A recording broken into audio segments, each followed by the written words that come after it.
I'm not discounting grieving. It's important to grieve, and believe me, I have grieved.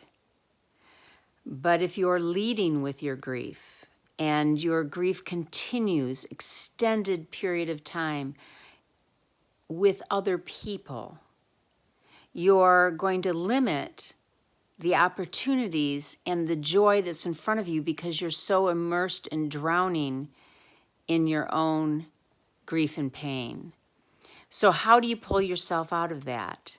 Well, sometimes you've been pulled out for moments, for sometimes even an hour. It's refocusing. I call my son kind of my lab rat. I've always been optimistic, and I thought, well, when he was little, as he was growing up, I would try some of these things that I thought and believed, and I would do them as a family, and I would work with him to see how effective it was. Well, one thing that we did, and one thing that you can do, is focus on your blessings and gratitude specific to that day. So we would do this every dinner, 3 specific gratitudes that day, and share them. And the cool thing about it is not only are you focusing on the positive of that day, and giving thanks for that, but you're also noticing what other people are grateful for and what is important in their lives. So that's what I'm saying, is start with something like that.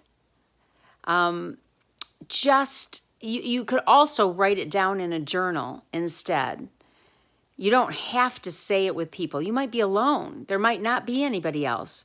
Write in a journal what you're grateful for, because I tell you, I have stories, and I'm hoping to show some videos of these people too, these incredible, amazing people that have been through more than you can imagine, that have lost all their children, that they've been through unsurmountable pain and destitution, yet they are joyful and happy.